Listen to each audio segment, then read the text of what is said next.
Hello dear students, quite some time since we have met for a video class.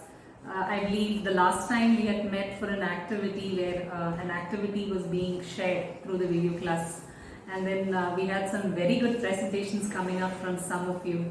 Happy about that. The winners included Mini, Grishma Anil, and then Manna, Manisha. Some of you have done very good presentations.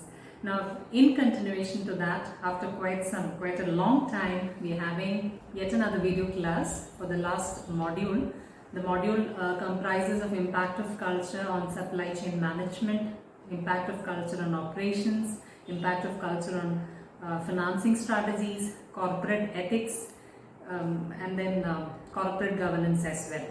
So today in this particular video class, we'll be discussing on how culture would have an impact on supply chain practices.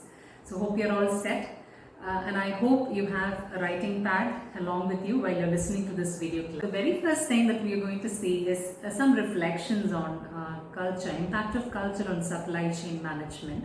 Now I've got to share a very interesting and important quote by Peter F. Drucker, who quite early in 1960s had an interesting quote which was culture eats strategy for breakfast.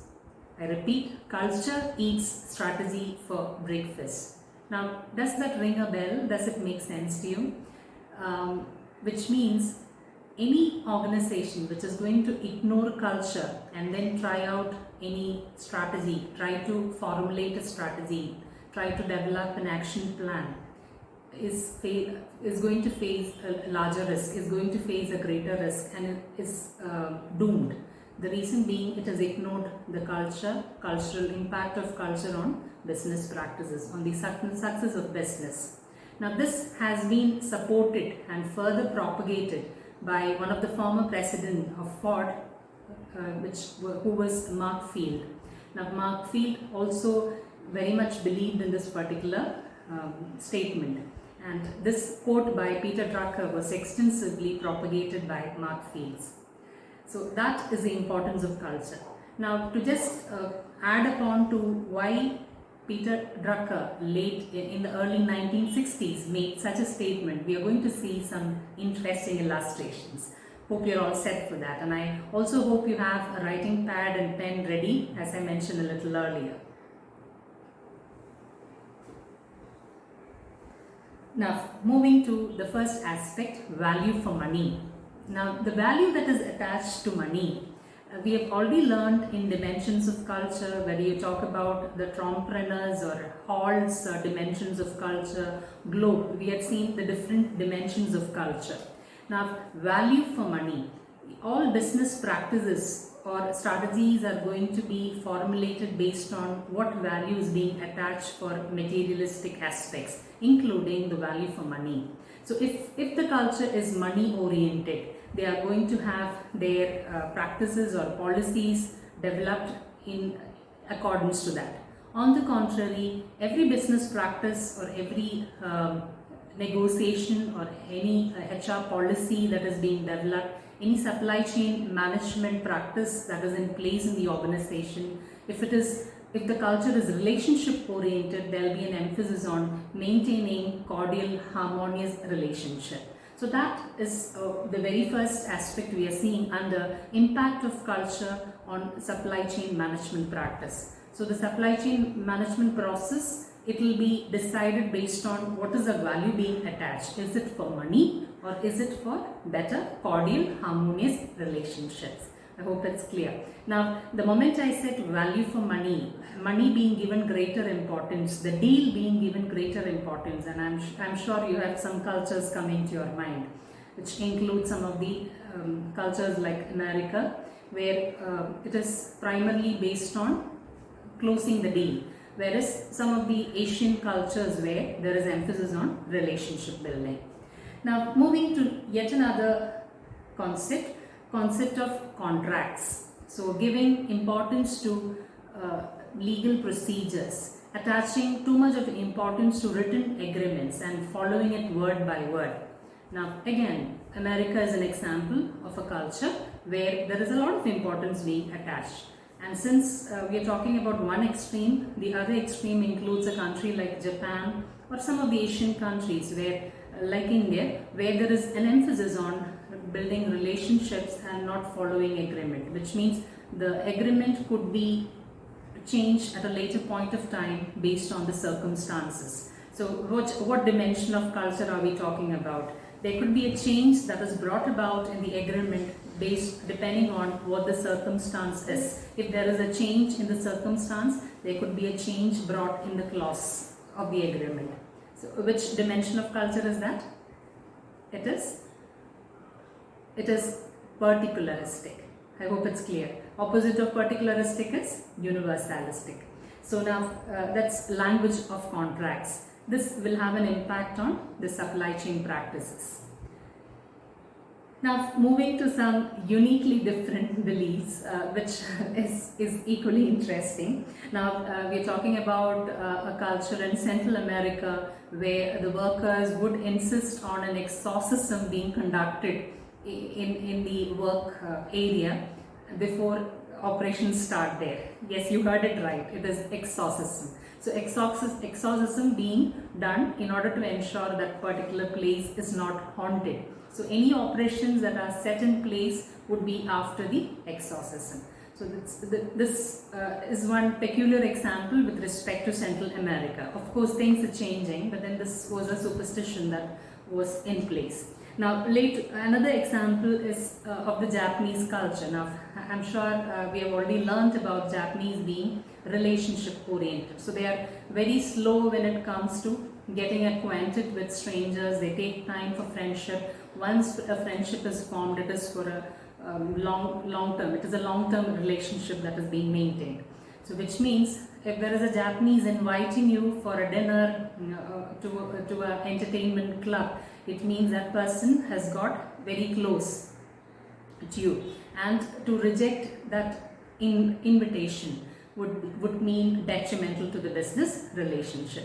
So if there is an offer to go ahead for an entertainment to an entertainment club, which means the other individual is having a good rapport with you, and it is better not to reject the offer, because that will have a inverse relationship, that will have a negative consequence on the business outcome. So that's some uniquely different beliefs. Now, along with the country culture, even corporate culture could have an impact on the supply chain practices. So with respect to, let us say, the kind of simplicity that is being advocated, the kind of frugal measures that are being adopted within the company. So all this will have an impact, all this depends on what the company culture is like.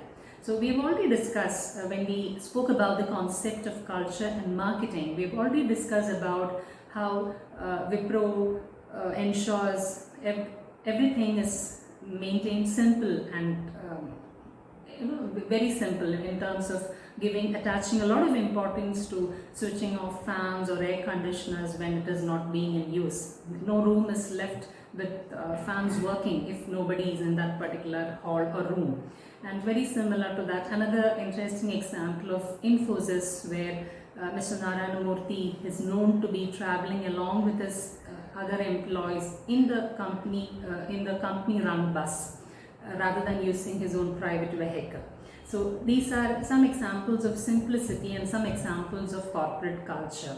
Now these two Indian companies have got something in common. Very similar to this, another organization but from a different country, with a different country of origin, IKEA. Which is the country of origin?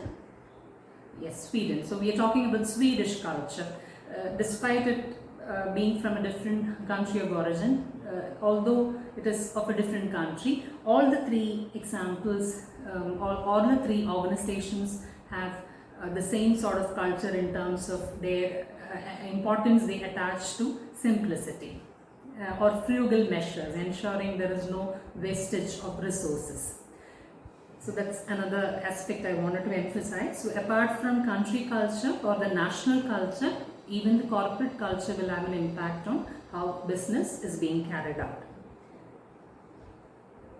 Now these are some references which you can make use of. This would later on be shared. These links would be later on should be shared in the Google Classroom platform as well. Now, it's time for winding up the video class for the day. Before I do that, I've got a surprise for you. We have yet another very interesting activity. Any guesses on what the activity is all about?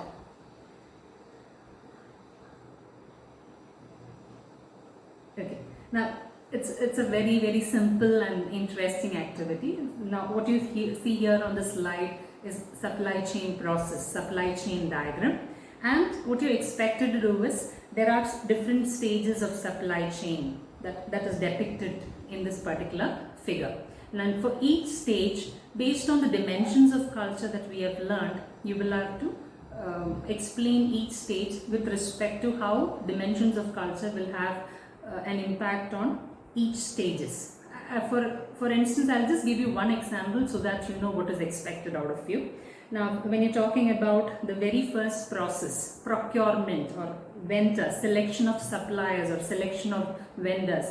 So when a supplier is being selected, when the culture is something of long-term relationship, when the nation's culture is long-term oriented, they would look forward to, definitely they would look forward to vendors who can establish a long-term association with the organization.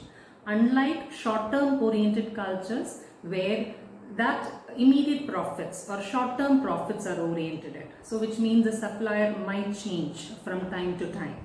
So that is an example of how dimension of culture will have an impact on the very first stage of supply chain, the vendor rating and supply selection process. Similarly, for all the other process or all the other stages, you will have to identify some examples based on dimensions of culture. Send me some very interesting presentations.